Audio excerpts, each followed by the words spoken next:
Fondateur et président directeur général de la Société nationale des pétroles du Congo en 1998, notre invité passe 7 ans à la tête du ministère de l'énergie et de l'hydraulique.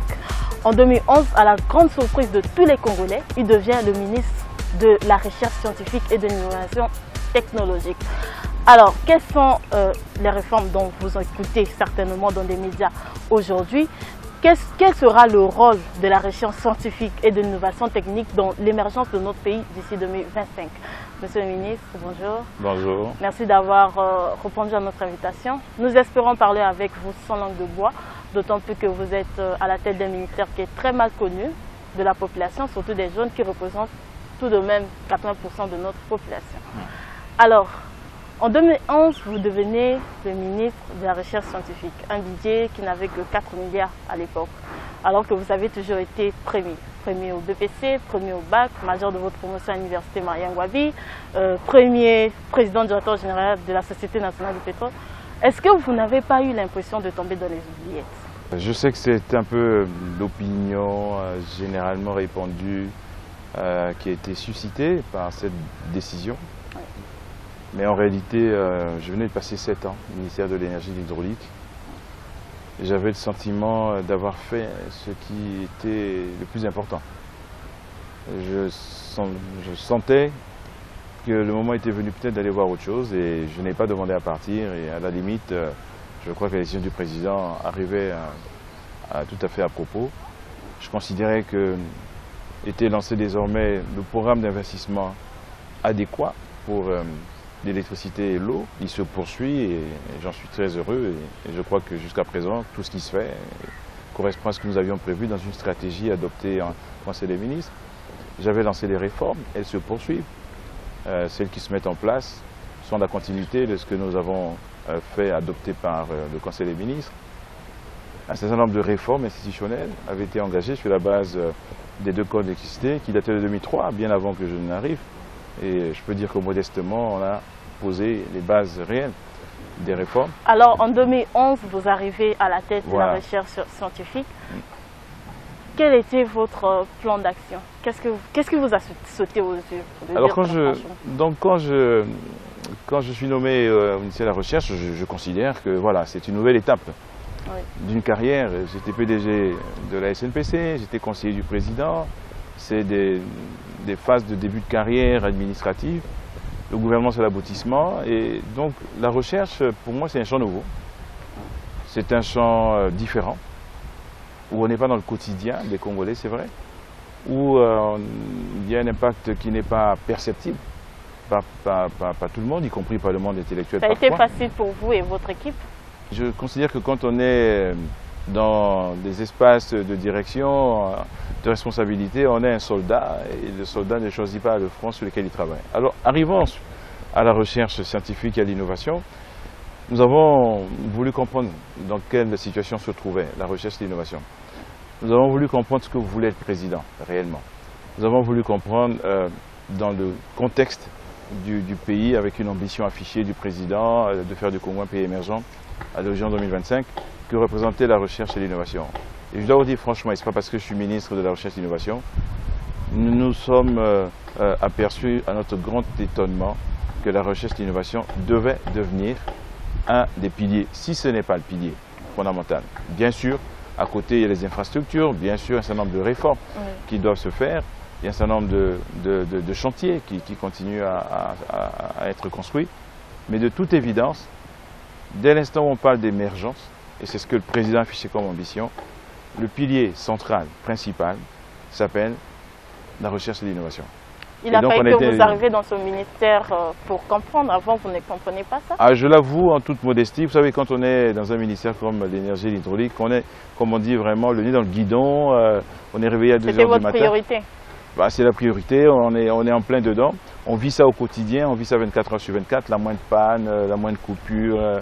On est sur le terrain. Et donc, honnêtement, je n'avais pas énormément poussé la réflexion sur le rôle de la recherche et l'innovation. Donc, c'est vraiment en arrivant, j'ai pris tout mon temps. Je n'ai pas voulu jouer les sachants. Modestement, je ne suis pas chercheur, je suis ingénieur, je suis manager de formation et puis je l'ai pratiqué. Donc, j'ai voulu parler, j'ai écouté beaucoup J'ai pris tout mon temps, ça a pris plus d'1 an. J'ai lu, j'ai voyagé, j'ai hérité de quelque chose qui était déjà prévu, de la présidence d'AMCOS, l'Association des ministres africains en charge de la science et technologie. Donc ça m'a permis de voyager, de voir ce que font les autres. Il y a quelques pays africains qui sont très en avance sur nous sur ces questions. J'ai pris le temps de me faire mon opinion et au bout d'1 an, j'ai considéré que j'avais compris ce que le président attendait de moi, ce que le pays devait attendre de la recherche et de l'innovation et ce que je devais proposer comme projet à la nation. Quelles sont les réformes ou les projets que vous proposez aujourd'hui à la nation? Je crois qu'il y a 3 piliers importants, peut-être un 4e, mais il y a 3 piliers importants au projet que nous proposons. Le premier pilier, c'est faire retrouver la recherche sa transversalité. Vous savez, la recherche, elle concerne tout le monde. Oui. Tout, y compris la mode, y compris le vêtement. La qualité des tissus aujourd'hui évolue de plus en plus vite grâce à la recherche. Mais tout, il n'y a aucun secteur de la vie qui échappe à la recherche et l'innovation. La vie humaine a évolué et depuis l'époque de la pierre taillée jusqu'à aujourd'hui, grâce à la recherche, grâce à l'innovation. Et donc c'est ça qui fait évoluer. Donc faire retrouver cette transversalité, ne pas laisser la recherche s'enfermer dans le ministère, être l'apanage des seuls agents du ministère de la Recherche, mais faire en sorte que tous les acteurs de la recherche, et comme j'ai dit, ils sont presque partout, reprennent conscience de ce qu'ils sont tous concernés, tous impliqués, tous dans l'obligation de s'approprier la recherche. Mais actuellement, quel est le problème? C'est la population qui ne s'intéresse pas à la recherche ou ce sont les recherches qui ne montrent pas, il n'y a pas de retombées ou c'est le cabinet? Et je crois que c'est tout ça. Moi, je pense que les chercheurs, moi j'étais dur avec eux, je crois qu'ils se sont ghettoisés. Ils étaient très contents de passer pour des savants, des gens qui travaillaient sur des choses que personne ne comprenait. Des chercheurs congolais sont connus au niveau de la sous-région, au niveau africain, au niveau mondial. Ils vont dans les forats, ils vont dans les conférences, dans des projets internationaux. Et ça leur suffisait, ils étaient contents. Et je leur dis, vous avez tort de vous enfermer comme ça. Mais c'était aussi la faute des autres. Chacun voulait faire sa petite recherche dans son coin en croyant qu'il pouvait se passer des chercheurs qui étaient au ministère de la Recherche. Chacun croyait qu'il pouvait se passer la recherche tout court, qu'il pouvait développer un secteur, une activité sans avoir besoin de faire appel aux chercheurs.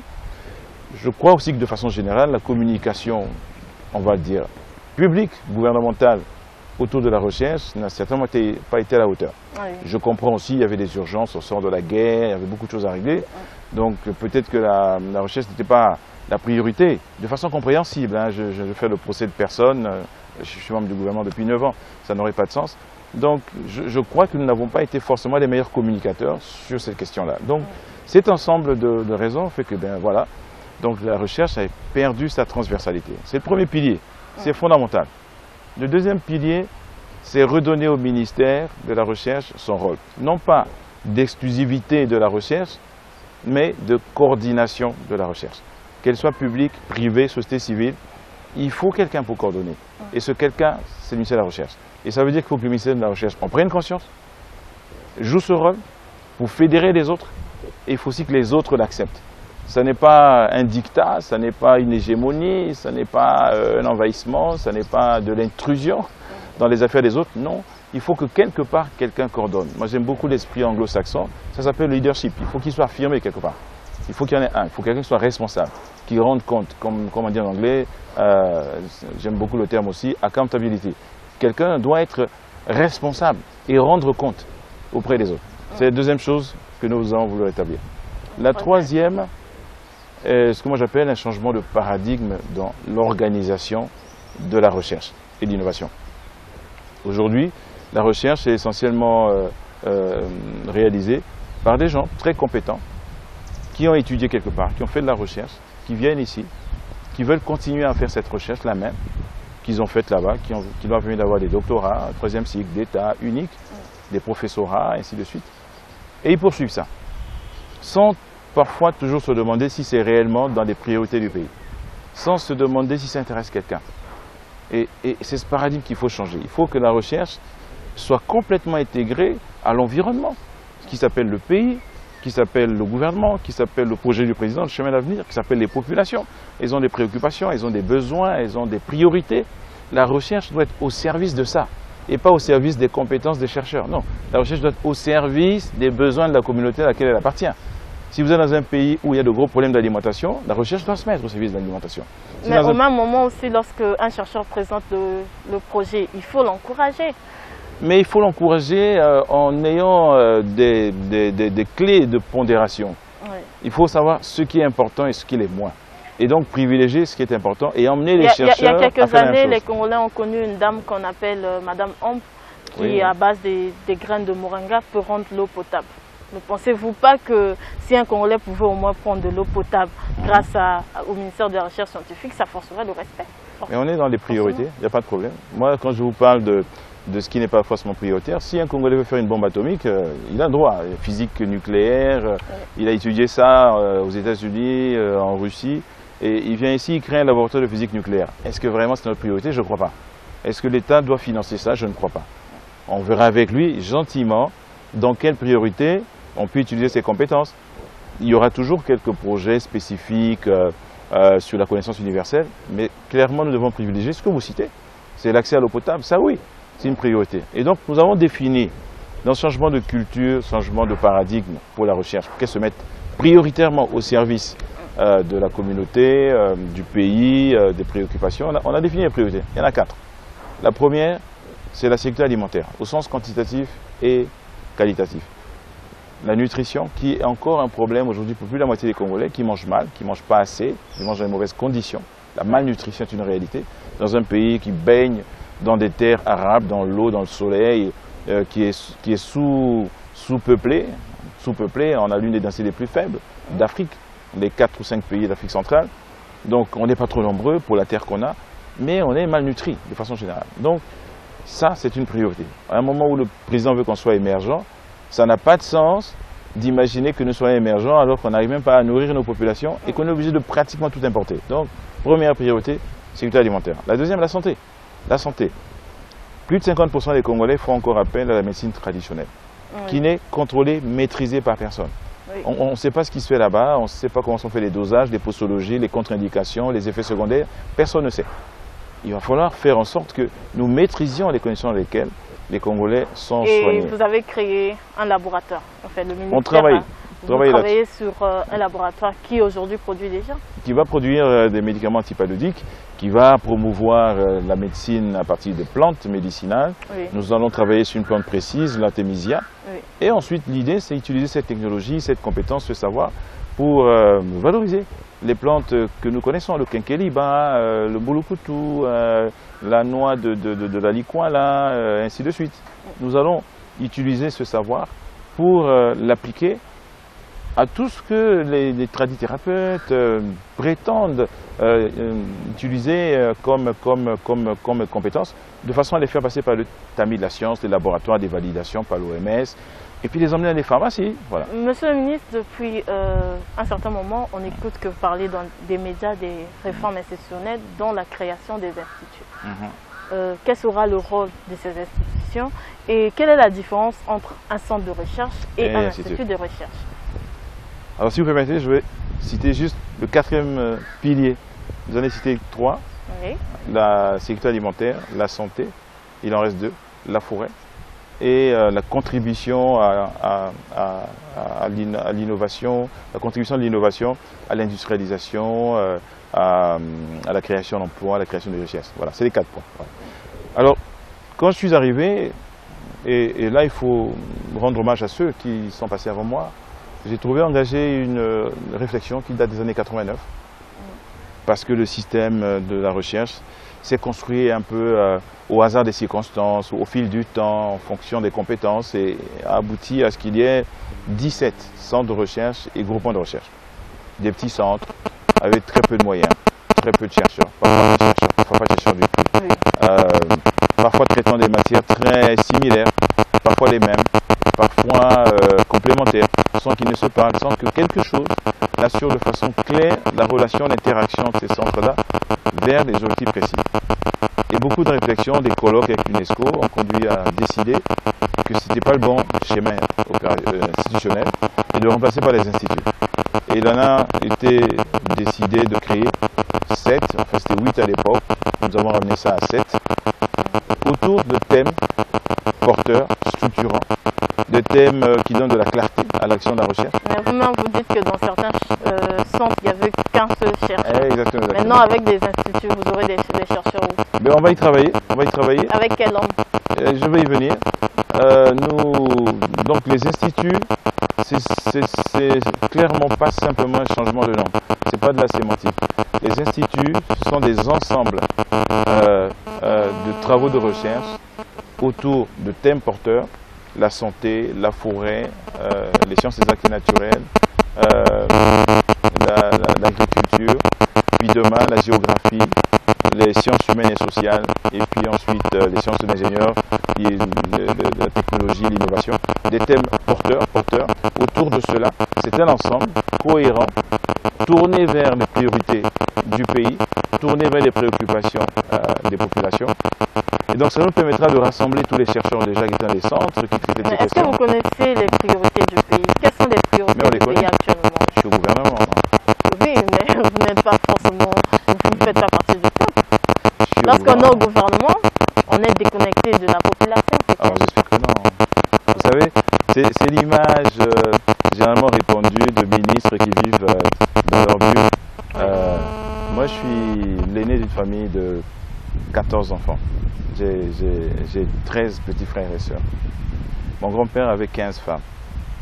Et tous les enfants de mon grand-père sont mes oncles paternels ou mes tantes. Tous leurs enfants sont mes frères et sœurs. Mon autre grand-père a eu 2 femmes et il a eu une dizaine d'enfants. Tous leurs enfants sont mes petits frères et sœurs. Vous n'avez aucune idée du niveau d'imprégnation sociale d'un ministre. Beaucoup plus qu'un ouvrier, beaucoup plus qu'un cadre moyen. Les gens se trompent totalement. On baigne totalement dans la réalité sociale, c'est au quotidien. Moi, je dors plus souvent à 2 h du matin qu'à 23 h parce que à cause de cette réalité sociale. Et comme ça ne suffisait pas, je suis député. Comme ça ne suffisait pas, j'ai un certain nombre d'associations que je dirige. Comme si ça ne suffisait pas, j'ai un certain nombre de cercles auxquels j'appartiens. Et donc, non, les ministres ne sont pas du tout déconnectés de la population, loin s'en faut, malheureusement. Alors, quelles sont les priorités de la population? On les porte un peu, ces soucis de la population, non seulement en tant que membre du gouvernement, mais à titre individuel, beaucoup plus que la plupart des autres qui peuvent vivre leur petite vie, femmes, enfants, cachés quelque part, voilà. Nous, on ne peut pas. Alors, ces priorités, on les connaît, et je pense que celles que je vous ai décrites en reprennent une bonne partie. Oui. La sécurité alimentaire, manger, c'est sans doute aujourd'hui le premier souci des Congolais. C'est trop cher, la vie est chère, le pouvoir d'achat ne peut pas suivre. Pourtant, les Congolais ont des salaires qui sont assez hauts, comparés à la moyenne des pays africains. Mais la vie est tellement chère que malgré tout, ces revenus ne suivent pas. On connaît les raisons. C'est une production faible, production nationale faible, une importation trop forte. Et quand on importe ce qu'on appelle l'inflation. Ce qu'on appelle l'inflation importée. Vous savez, le prix du blé. Et nous mangeons beaucoup de pain. Je crois que s'il manque du pain dans ce pays, le gouvernement tombe. Et le pain, malheureusement, est produit avec du blé, le blé qui, lui, vient d'ailleurs. Le prix du blé, nous n'avons aucun moyen d'agir sur lui. Le prix du blé dépend de son coût de revient là où il est produit, dépend des salaires là-bas, dépend du niveau de vie, du coût de l'électricité, et ainsi de suite. Et donc, cette inflation, nous n'y pouvons rien. Nous l'importons.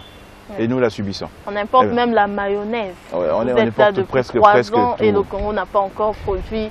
On verra, on travaille dessus. Et donc, parlant du pain, j'ai une bonne nouvelle à annoncer, c'est des chercheurs africains à travers un centre qui se trouve au Cameroun, mais dans lequel le Congo est très très actif, puisque c'est nous qui assurons la direction scientifique et la présidence du conseil scientifique aussi, ont aujourd'hui développé la production de farine de banane, plantain.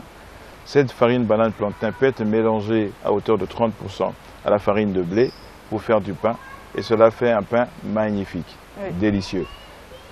Si on arrive à vulgariser cela, parce que maintenant après il faut vulgariser, eh bien on aura diminué de 30% la facture de blé, et puis ainsi de suite. Et donc c'est comme ça que la recherche peut contribuer à améliorer l'accès à une nutrition de bonne qualité, réduire les prix, impulser de la production, parce que si on fait cela, eh bien, on va produire de la banane plantain exprès pour ça, ça fait un débouché de plus, et créer des emplois, créer de la richesse. Donc voilà donc le lien avec les besoins directs, et c'est ça qu'on veut promouvoir, c'est ce genre de choses. Nous ne pourrons pas, là, en un seul mandat, d'une année, 2 ans, 3 ans, on s'est donné jusqu'à 2015 dans le cadre du PND, un certain nombre d'objectifs. On a choisi les 4. Il y en a d'autres. Il y a le transport sur lequel il faut travailler, il y a l'électricité, il y a l'eau, il faut travailler là-dessus. Il y a sans doute d'autres domaines dans lesquels il faut travailler. Mais nous avons choisi aujourd'hui le manger, la forêt, parce que c'est un patrimoine dont nous avons la responsabilité. Nous avons choisi la santé, parce que ça me paraît fondamental. Et puis à côté de ça, eh bien, il y a tout ce qui peut contribuer à créer des emplois et à faire la richesse. Donc, dans ces priorités, on est vraiment, je pense, dans les priorités des populations. D'accord. Parlons des réformes institutionnelles que vous apportez. Les anciens directeurs sont évincés, c'est bien ça? Non, ils sont juste relevés de leurs fonctions. Pourquoi? Il n'y a pas la continuité là, alors que l'administration c'est la continuité. Oui, mais nous avions 17 centres et groupements de recherche, donc 17 directeurs, et nous n'aurons que 7 instituts. Donc de toute façon, il y avait 10 qui... Même que deviendront les anciens directeurs? Mais ils vont se fondre dans la nouvelle organisation. Aujourd'hui, chaque institut va correspondre à une organisation nouvelle, complètement nouvelle, dans laquelle il y aura, outre le directeur général, un directeur scientifique, il y aura plusieurs directeurs financiers, comptables, ressources humaines, il y aura des directeurs de zones de recherche, il y aura des chefs de laboratoire, il y aura des directeurs de projets de recherche. Et honnêtement, je pense qu'il y a vraiment la place pour s'exprimer. Alors, tout le monde ne sera pas directeur général, malheureusement. Oui. Et de toute façon, celui qui sera directeur général fera surtout de l'administration de la recherche. Les chercheurs, ce sera les autres. Ceux qui vont diriger les projets, qui vont diriger les départements scientifiques, qui vont diriger les zones de recherche. Et donc, tous ces anciens directeurs de centres de recherche, je répète, il y en a où il n'y avait qu'un seul chercheur. Donc, qui peuvent se retrouver directeurs scientifiques dans une autre dimension, gérant 4 laboratoires, une dizaine de projets de recherche, une cinquantaine de chercheurs. Je ne vois pas comment ils pourraient ne pas être contents. Mais comment ça se fait que nous n'avons plus assez de chercheurs? Dans les années 80, le Congo a connu un moment où on avait des chercheurs quand même. Je crois que l'explication tient à beaucoup de choses. D'abord, comme je l'ai dit, jusqu'au moment où le président affirme sa volonté d'élever l'émergence, je ne crois pas que la recherche et l'innovation étaient considérées, reconnues comme un pilier fondamental. Malgré la loi, qui le dit pourtant, la loi de 95. Mais dans le quotidien, je crois que c'est une chose qui n'a pas été réellement traduite dans une prise en charge correspondante de la recherche et l'innovation. Donc à partir de ce moment-là, crédit faible, les installations se sont dégradées, le statut des chercheurs qui n'était plus avantageux ont conduit ceux qui pouvaient venir à la recherche à aller ailleurs et principalement à l'enseignement supérieur. Et quelle est maintenant la stratégie que vous allez bâtir pour recruter les chercheurs? Alors, elle s'appuie sur 3-4 éléments. Le premier élément, c'est très clairement pour moi aujourd'hui, la priorité, c'est reconstituer les infrastructures de recherche. Oui. Je parle d'infrastructures, j'appelle ça comme ça parce que je pense que ça le mérite. On ne fait pas de la recherche dans la rue, on ne la fait pas dans le bar ou dans un café, on la fait dans un laboratoire. Donc il faut absolument réhabiliter, reconstruire, construire des laboratoires de recherche. Absolument. Et pas seulement au ministère de la Recherche scientifique. Il faut le faire à l'université, parce que l'université doit faire de la recherche. C'est là-bas que sont formés les chercheurs, avant qu'ils ne viennent chez nous ou ailleurs. Et donc là-bas aussi, il faut absolument que soit réhabilité, reconstitué tout le tissu technique de la recherche. Je suis heureux parce que l'université de Sassou Nguesso qui arrive affiche clairement son ancrage vers la science, vers la recherche. Et donc tant mieux. Première chose. La deuxième, j'espère que le statut particulier des chercheurs, rénové, amélioré, qui se trouve aujourd'hui au secrétariat du gouvernement, sera rapidement adopté par le Conseil des ministres parce qu'il va donner un cadre, un environnement de traitement des chercheurs de meilleure qualité, en tout cas du même niveau que l'université. Et donc, ceux qui aiment la recherche pourront venir à la recherche et n'iront pas à l'enseignement supérieur uniquement parce que là-bas on est mieux traité. C'est la deuxième chose. La troisième, il faut moderniser la recherche et ça nous avons commencé. Il faut que la recherche redevienne la vitrine de la modernité, avec l'informatique, avec l'accès à Internet, avec le Wi-Fi partout, avec l'archivage électronique, avec les bases de données, avec la vidéoconférence. Parce que les conditions de travail, et ça c'est des questions d'ergonomie, c'est toute une science, font partie des éléments de motivation des travailleurs. Oui. Et donc, si ils ont le cadre général qui convient, ils ont le statut qui convient, dans une organisation nouvelle, moderne... Mais ça ne sera pas un prétexte aujourd'hui, parce qu'on sait que vous soyez enseignant et tout, le SMIC est à 90 000 francs CFA.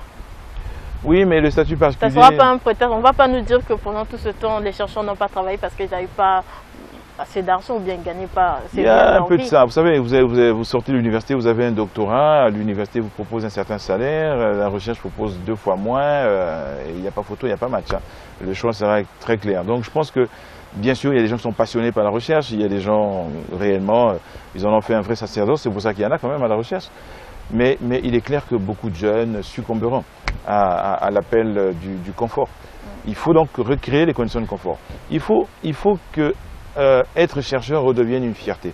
Il faut que être innovateur redevienne un sujet dont on est content de se prévaloir. Parce qu'en réalité, à la recherche et l'innovation, on devait retrouver, si ce n'est pas la crème intellectuelle du pays, en tout cas l'essentiel de la crème. Il faut retrouver cet état-là. Alors, il y a des choses matérielles et des choses immatérielles. Je pense que la communication joue de toute la recherche. Je pense que tout ce que nous faisons autour de la recherche, pour revaloriser la recherche, pour lui redonner le rôle central, pour lui redonner le rôle de coordination, pour retrouver la transversalité, tout ça va contribuer à ce qu'on soit fier d'être chercheur. Je peux vous dire, vous savez, depuis 2 ans et demi, et je suis là 2 ans, 3 mois maintenant, les sollicitations que j'ai de jeunes Congolais qui sont ici, qui sont dans des administrations, qui sont à l'université, qui sont dans d'autres endroits, qui veulent désormais venir. Les sollicitations des Congolais de la diaspora aujourd'hui sont telles que, pour moi, elles constituent un indicateur indiscutable. Dès que dans 2-3 semaines, les directeurs généraux auront reçu l'autorisation de recruter, je peux vous dire que j'ai une liste de candidats, de Congolais brillants, des gens qui ont des doctorats. Aussi les chercheurs qui seront des contractuels, ce qui pose problème.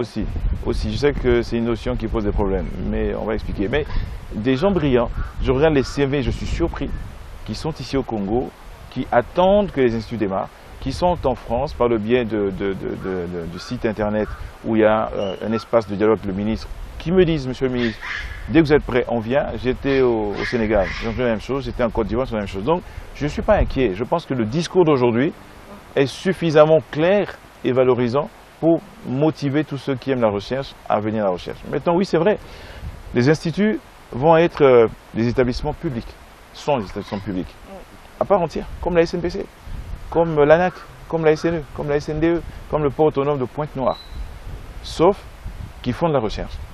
Et donc, ils ont l'autonomie de gestion, ils ont la personnalité morale, ils auront des états financiers, ils pourront faire des bénéfices ou des pertes. Ils ont donc le droit de recruter. Recruter des fonctionnaires, c'est possible, mais recruter aussi des gens sur la base d'un contrat de travail, d'un contrat. Moi-même, je suis contractuel de la SNPC, je ne m'en plains pas du tout. Mais vous savez donc, que les Congolais n'aiment pas trop le mot contrat. Mais il faut qu'on fasse évoluer les mentalités.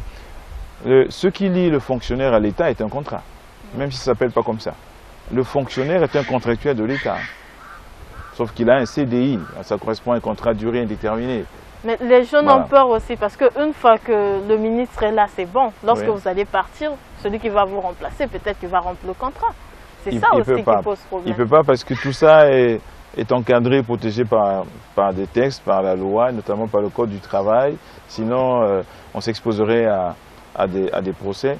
Puis je crois sincèrement qu'il y a quand même encore un tout petit peu de continuité de l'État, même si je sais qu'il y a quelques situations qui de temps en temps apparaissent lors de changements de personnes. Je crois qu'il y a une dynamique qui a le soutien d'abord du président. Vous l'avez dit, je suis arrivé, il y avait un budget d'investissement de 4,5 milliards. L'année suivante, on est passé à 10,5 milliards.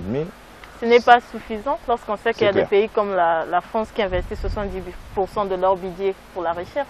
C'est clair qu'on est loin même de l'objectif national qui est inscrit dans la loi de 1595, qui date de 1995, de septembre 1995, laquelle loi prévoit qu'on en consacre 1% du PIB, pas du budget, 1% du PIB, le produit intérieur brut, qui est donc bien plus important que le budget annuel. On est très loin. Mais il y a une dynamique. Le plus long voyage commence par le premier pas. On est passé de 4,5 milliards à 10,5 milliards, ça c'est une dynamique. On est resté à 10,5 milliards, mais parallèlement on a le fonds, c'est-à-dire l'instrument de financement de la recherche, qui était à 30 millions de CFA, qui est passé à 500 millions l'année suivante. On a multiplié par 15. Ça, c'est une dynamique. Et cette dynamique se poursuit en 2014, je n'ai pas le chiffre en tête, ça se poursuit. Mais quel sera le budget, monsieur le ministre, vous allez m'excuser, nous avons peu de temps. Quel sera le budget de la création des instituts de recherche? Alors, on n'a pas tout à fait fini parce qu'il faut que chaque directeur général, maintenant, propose pour son institut un budget prévisionnel, un compte d'exploitation prévisionnel, une évaluation de son besoin en fonds de roulement et puis aussi de son capital social. Je tiens, et vraiment je vais veiller à ça, à ce que ces instituts soient dotés d'instruments financiers qui leur permettent d'être viables. Capital social, fonds de roulement, subvention d'exploitation. Et ensuite, à eux de se battre pour que la recherche puisse produire des ressources. Je pense que c'est possible. On sait qu'aujourd'hui, le Congo est un pays à revenu intermédiaire, donc on peut créer ces instituts, mais quelles seront les retombées? Est-ce qu'on ne va pas faire un flop? Ah, j'espère que non. Franchement, vous savez, j'expliquais à mes directeurs que je suis convaincu qu'un institut comme l'Institut national de recherche agronomique devrait rapidement devenir autonome. Vous savez, les instituts de recherche agronomique des pays africains, je vous parle, pays pas en Europe même, africains, le Tchad à côté, la Côte d'Ivoire, ce sont eux qui fournissent toutes les semences aux producteurs. Ce sont eux qui produisent toutes les boutures, qui fournissent tous les vitroplans. Tout, c'est eux qui fournissent ça. Valoriser, c'est une énorme ressource. Aujourd'hui, les centres qui existaient, qui ont disparu, le CERAC, le CRAL, fournissent dans le cadre de programmes, le PDRP, ainsi de suite, avec le ministère de l'Agriculture, des vitroplans, des semences, des boutures, ainsi de suite, à mon avis mal valorisés, à mon avis dans des conditions qui ne correspondent pas à une vraie stratégie, une vraie politique. Et nous allons travailler pour aboutir à la même situation au Congo, à savoir que l'IRA, l'Institut de recherche agronomique, fournisse tout ce dont les producteurs ont besoin, parce qu'en le faisant, ils s'assurent des conditions d'adaptabilité, l'adéquation avec le sol, avec les maladies qui menacent, et ainsi de suite. Et à partir de ce moment-là, je suis convaincu qu'ils auront les ressources. Ce que je dis là pour l'IRA est vrai pour l'Institut de recherche en foresterie. Nous avons aujourd'hui le PRONAR, le Programme national d'afforestation et de reboisement. Oui. Je ne vois pas comment, et Mme Atondo qui le coordonne est chercheur, une ancienne du CRDPI à Pointe-Noire, travaille beaucoup avec nous, qui est maintenant conseillère du président. Oui. Et je ne vois pas comment elle peut faire ça sans la recherche. Parce qu'il faut que la recherche étudie le sol. Il faut que la recherche étudie la semence, la plante qui est adaptée. Il faut que la recherche s'assure de l'adéquation entre l'existence de cette plante, importée peut-être, avec l'environnement, de l'impact sur la biodiversité. Est-ce que ça peut faire fuir les insectes, ça peut faire fuir les oiseaux, ainsi de suite. Donc, ils vont forcément faire travailler la recherche. Et bien ça, c'est des prestations qui sont rémunérées.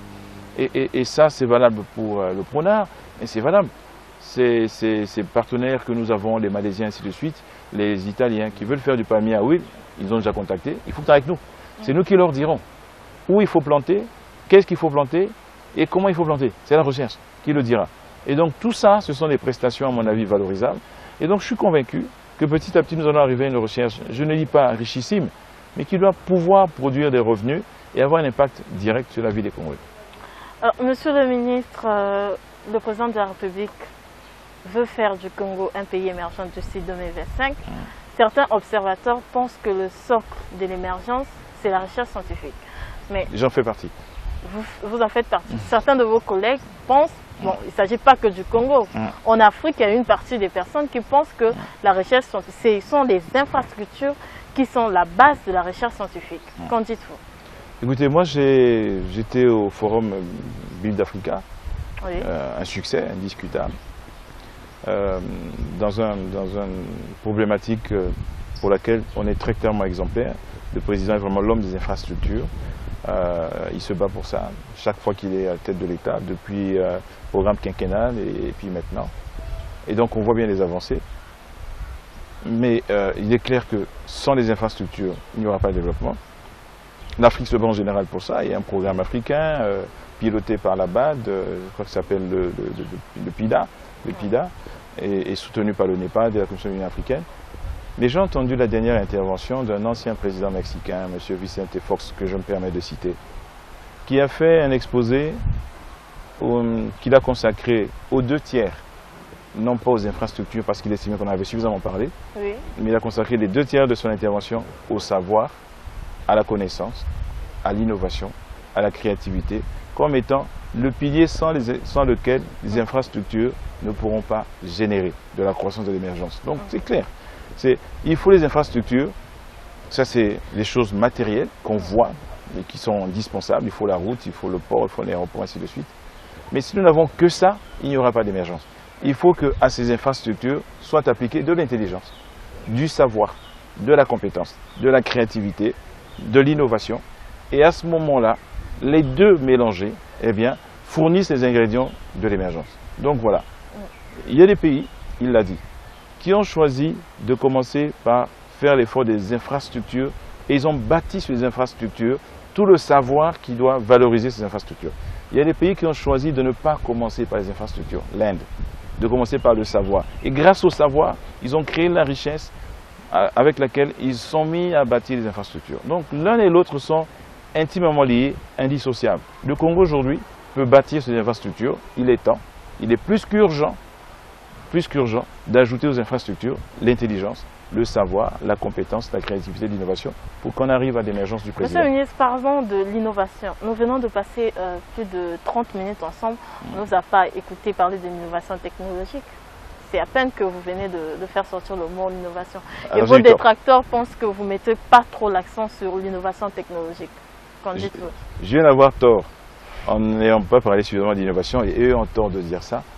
Parce que, en toute modestie, on n'a jamais parlé autant d'innovation que depuis que je suis là. Nous avons décidé d'en faire le vrai deuxième pilier. Nous l'avons intégré à la réforme institutionnelle avec un institut qui sera consacré à l'innovation, avec une agence qui sera consacrée à l'innovation, avec aujourd'hui une mobilisation des innovateurs pour qu'ils soient reconnus au niveau de la loi. Ça n'existe pas. Il n'y a pas un texte qui définit ce que c'est l'innovation et qui est innovateur, qui est inventeur, qui est créateur, qui est tradithérapeute. Nous travaillons avec eux là-dessus. Nous travaillons sur des projets de technopole. Nous voulons en construire 4, nous le disons tous les jours. L'étude pour le technopole de Pointe-Noire de base est terminée.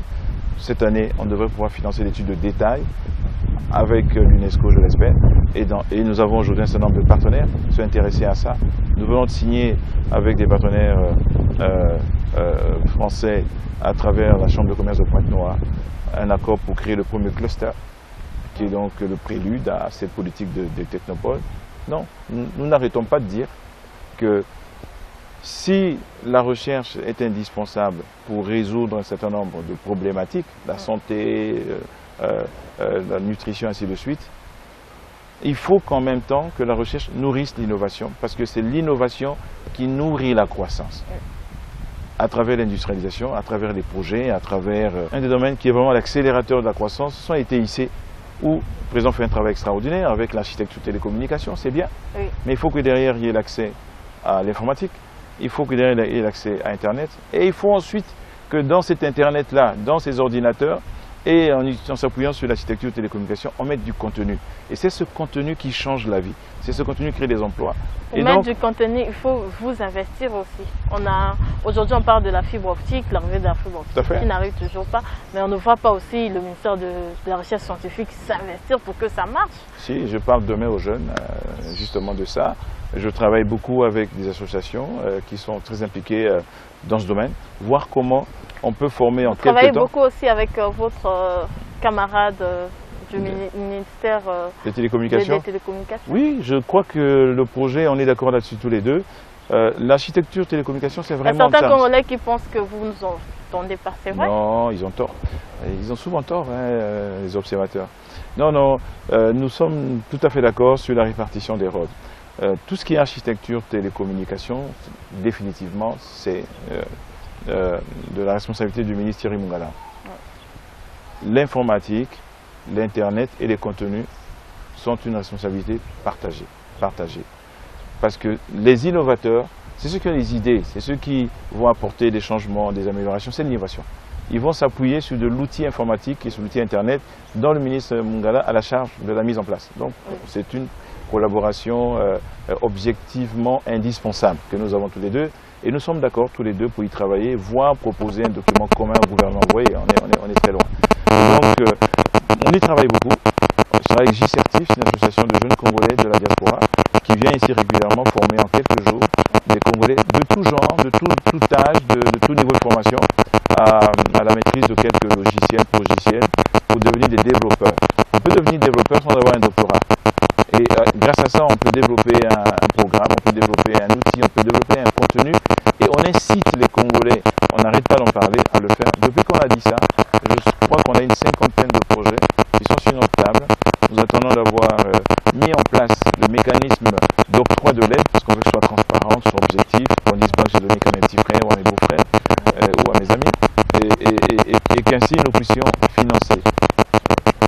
de ces projets-là. Donc, très clairement, l'innovation, pour moi, est le deuxième pilier. La réforme va le consacrer et mettre au même niveau et l'innovation et la recherche scientifique dans le ministère. Monsieur le ministre, est-ce que vous pensez qu'aujourd'hui, à l'allure où nous allons, le Congo va atteindre les objectifs du plan national de développement de la recherche scientifique d'ici 2016, comme prévu? On s'y emploie. Je crois qu'il faut attendre la fin du projet pour l'apprécier réellement. Nous avions affiché une ambition très lourde, chiffrée à entre 100 milliards par an à 150 milliards par an. Mais nous avons toujours dit que nous étions conscients que ce n'est pas le budget du Congo seul qui pourrait financer. Nous nous battons pour que le Congo finance environ 30% de cette ambition. On n'y est pas encore. Et j'espère qu'on va y arriver. Et compléter cela par les partenariats. Et sur le plan des partenariats, je suis heureux parce qu'ils sont extrêmement riches. Les fruits se voient là avec le laboratoire de produits antipharmaceutiques, antipaludiques, mais un projet avec l'Inde va arriver, des projets avec les Chinois sont en discussion, des projets avec les États-Unis sont en discussion, des projets avec la France sont en discussion, des projets avec les Russes sont en discussion. Donc j'espère que le partenariat international apportera le complément nécessaire à ce que le Congo peut mettre. Si nous arrivons à réaliser 70% de cette ambition, c'est énorme. Lors de nos investigations, nous avons appris aussi qu'il y a beaucoup de Congolais qui sont chercheurs à Paris, aux États-Unis et tout. Mais quelle est la politique que vous allez mettre en place pour inciter ces gens de revenir dans leur pays? Alors je crois que le premier outil que nous avons mis en place, c'est le site internet. Et je peux vous dire que c'est un outil formidable. Depuis qu'on l'a mis en place, toute la diaspora congolaise le consulte, intéressée, le consulte et communique avec nous. Je vous dis, il y a un espace de dialogue avec le ministre. Et nous avons donc aujourd'hui de nombreux contacts avec des Congolais qui font de la recherche ailleurs ou qui sont dans des doctorats ailleurs.